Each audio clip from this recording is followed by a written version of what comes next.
Hello everyone. Today we're going to talk about one of the well-known novels, To Kill a Mockingbird by Harper. Even though this book was published way back in 1960, it is still relevant today, and that is because of its themes. In this video, we'll take you to the story and how it matters in your life. So, let's go!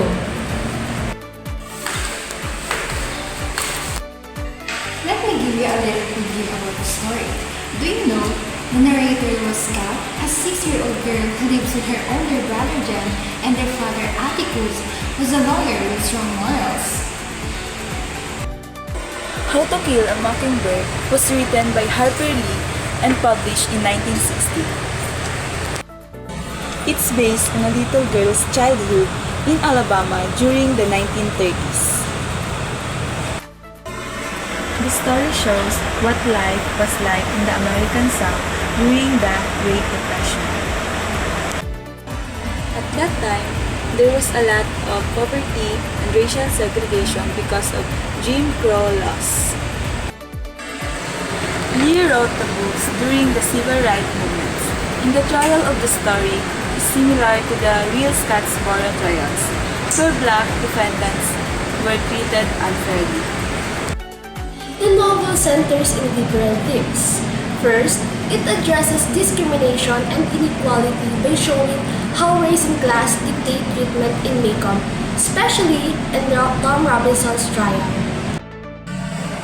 Second, it highlights kindness and humanities through characters like Brandy and Atticus, who showed compassion despite the town's prejudice. Third, it focuses on justice and truth as Atticus defends Tom knowing the system against him. Fourth, it emphasizes understanding others as a scout learns to see the world from another person's perspective. Fifth, it tells the loss of innocence as Scout and Jam confront the racism and injustice around them.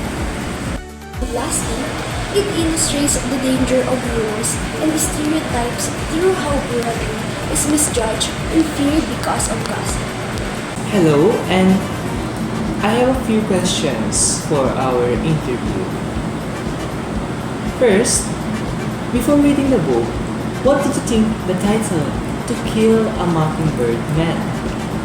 How did your understanding of it change by the end?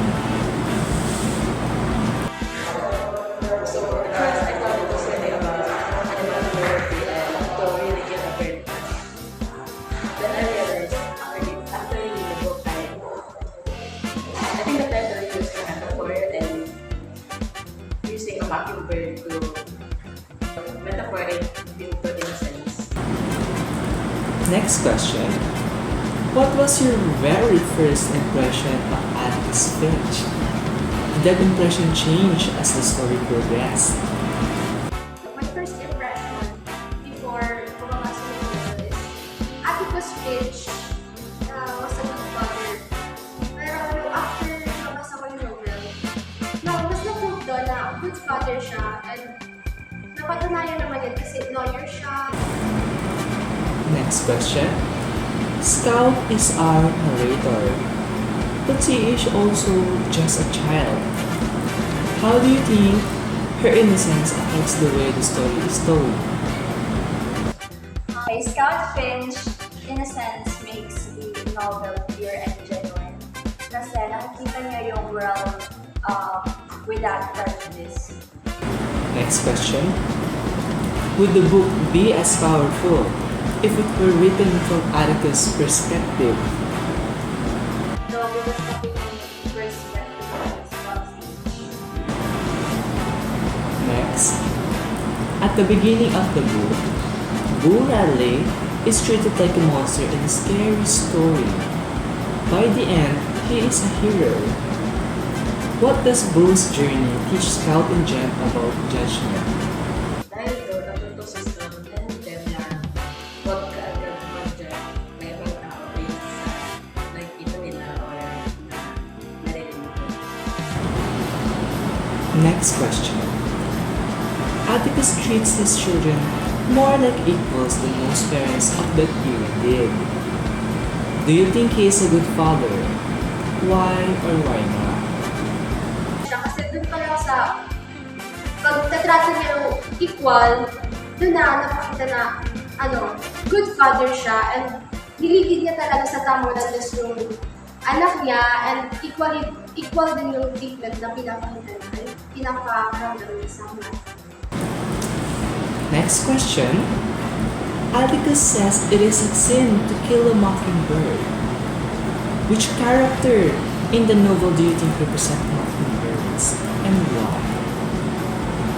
Tom Robinson and Blue Rabbit represents the mockingbirds because they are innocent people who are judged or mocked by people or society's views and judgment. Next question. The first half of the book focuses heavily on the kids trying to make Boo Radley come out, while the second half focuses on Tom Robinson's trial. How do these two halves connect? Marami sila nakaka-experience ng inequality and prejudice. Next question. Even though Atticus clearly proves Tom Robinson's innocence, the jury still finds him guilty. Why do you think the jury made that decision?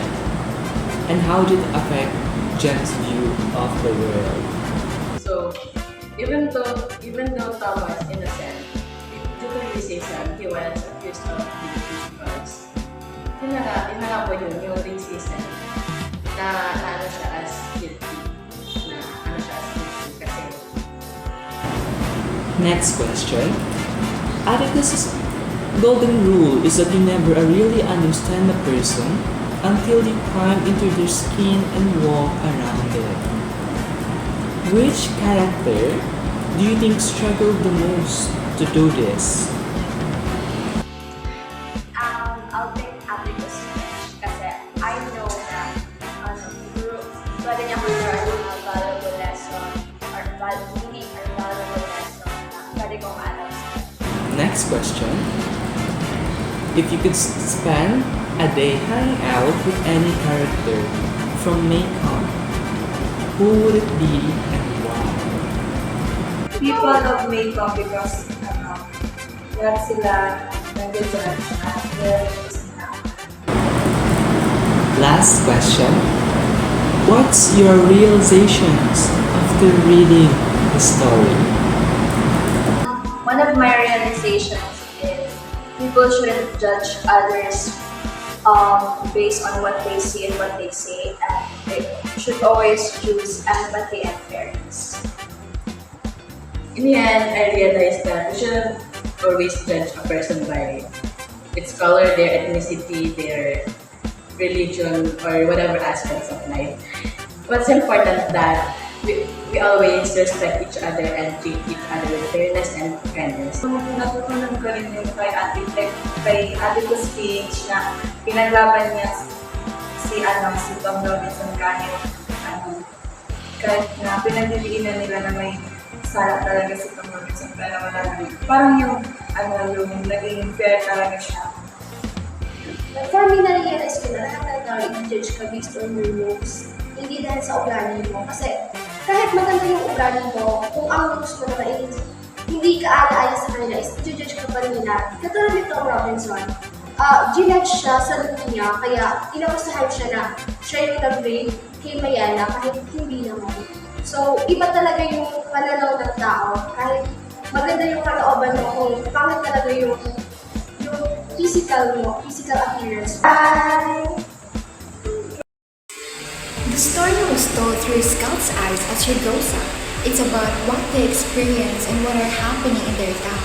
And then, Scout witnessed how injustice and racial bias took place. It started when the friend Will, who's obsessed about their mysterious neighbor, usually stayed hidden in his house. Then, when their father defended a black-skinned man who's falsely accused of raping a white-skinned woman but still found guilty despite strong evidence of innocence. How to Kill a Mockingbird teaches us valuable lessons such as courage, empathy, and justice. It also shows how discrimination can affect other people's lives, especially through the experiences of Tom Robinson. Moreover, the novel emphasizes the necessity to not judge others without any sufficient knowledge about them. For example of this is Atticus Finch, who demonstrates bravery, courage, and standing up for what's right despite society's judgment and views.